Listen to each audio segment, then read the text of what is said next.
I love leg locks so much that lesson plan 15 is going to be our leg locktober.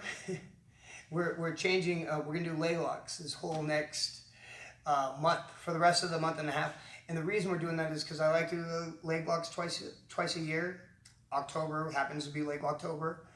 So then we're coming into this month and it's not October, so I can't use that same name. So we're just gonna hit up with leg locks. We're gonna start here with the straight ankle lock. We're gonna do an inside straight ankle lock. We call it the inside straight ankle lock. I use this terminology passed down from a great friend of mine, Dean Lester, because I'm inside his guard. So that's why I'm gonna call this an inside straight ankle lock. I like to finish my straight ankle lock up, and I like to break the bone instead of the foot. So we're gonna be going over a couple different very key points to this. The first thing is falling back into the leg lock. Please go down, sir. So often we'll be in this position, I'm up in his guard. A great time is like his guard is locked, pass the arm, put the knee in the butt, start standing, and I start to force his legs open. Now his leg will present itself to me as long as I'm tight, and now I have a great opportunity to attack the straight ankle lock if I have confidence in it. If I don't have confidence and I'm not really good at them, I probably shouldn't drop back, because now I just got a great position. Risk and reward, very important here. So to fall back into this straight ankle lock, the first thing I want to do is I want to take my cross foot and want to bring it to the outside of his butt cheek. And as I do that, I'm going to fall to that hip to expose his leg.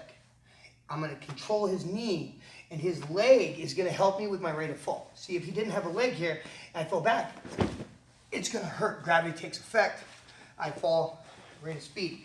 If I've now brought my inside leg to the outside butt cheek, I've controlled his knee, this leg will actually help me fall, my rate of fall less. Now this foot comes up and on top of his hip bone. And now I'm gonna pinch with my legs. This arm comes through as I fall and up on his ankle. So once again, my foot comes in, I'm gonna control the leg, fall back, and my other foot comes up onto his hip. Pinching my knees together, controlling the leg. So now that's how I'm falling into my straight ankle lock. Very easy. After I've fallen into my straight ankle lock, how I apply pressure is very different. A lot of people attack the foot to go after the metacarpal here and the soft tissue and the tendons. We are going to go for the bone, the fib and tib, these bones that are in the shin. So I have to remember that I'm actually trying to break the bone. I'm not trying to break the joint. I'm going after the bone. Remembering that he wants to keep his leg straight, so I'm going to automatically want to have his leg bent. I use my body and curve my body to curve his leg. So as I fall back, I've curved my body here and here. As I'm wrenching back, you'll notice that his leg is bent. He's going to want to straighten it. But if I lock my body in position, it makes it very difficult for him to straighten it. Have to remember this too, because when I go to hip in on Jamal here, I need as much energy as possible. So what I've done is I've coiled my body to put myself in a potential energy situation so that I can turn that potential energy into kinetic energy to break these bones. This is very important. So now I'm on my side, I've exposed his straight ankle. Certain competitions, they won't let you got to finish down.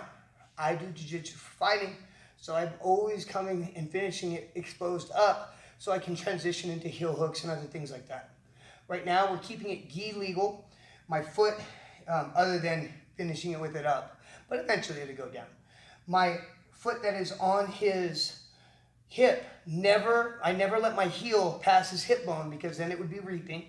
And if I were to turn my foot the other direction, I can't get the same pressure. Some people like to put the heel in on the hip when they do this. Like this. I can't get the same pressure and it hurts my outside knee. I don't like it. I like to be here and here. Now we've talked about this. Once we're here, I'm in a coiled, very tight position.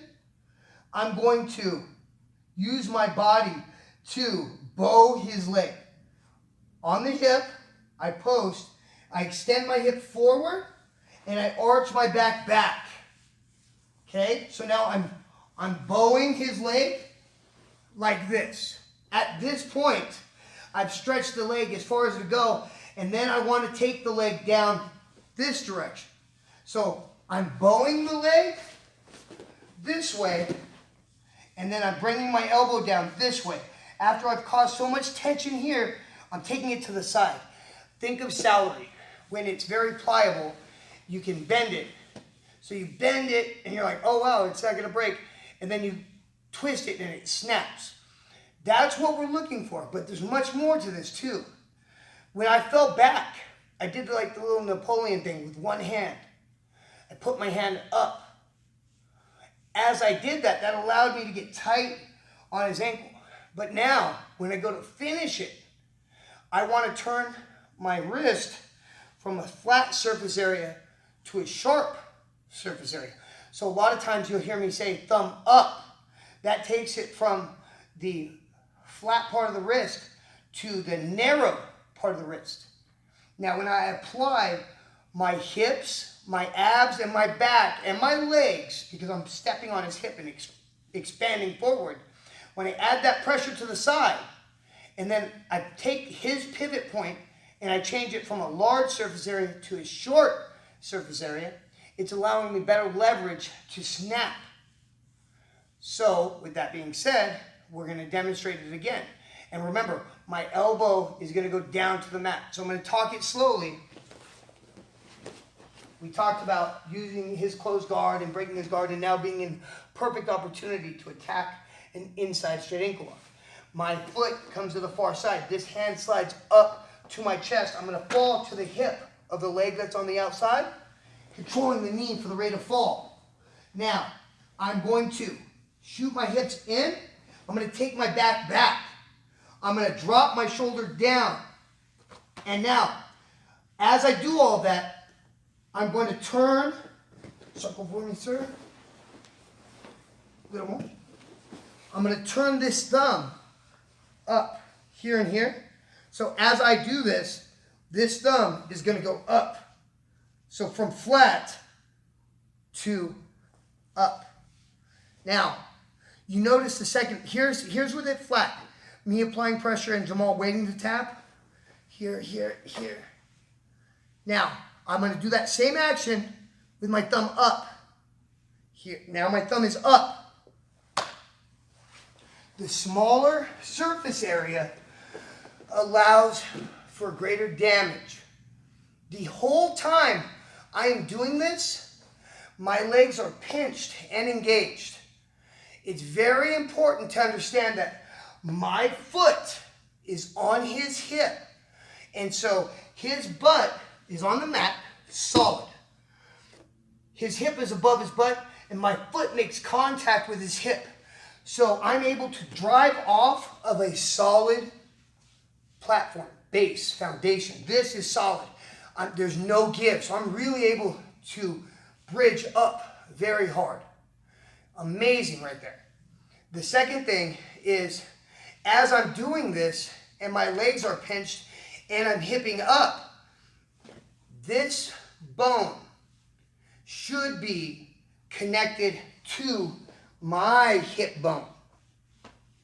Not too far up here. It can be done, but I'm going to have the best reaction if this bone right here on the bottom of my hand, where I would hammer fist connecting, is connected to my hip bone. I'm going to do it again, exposed, here and here, pass, fall. As I'm here, this hand is on my hip bone. So now This foot is on his hip bone. His hip is attached to his body, which is connected to the floor. So now all this power is down.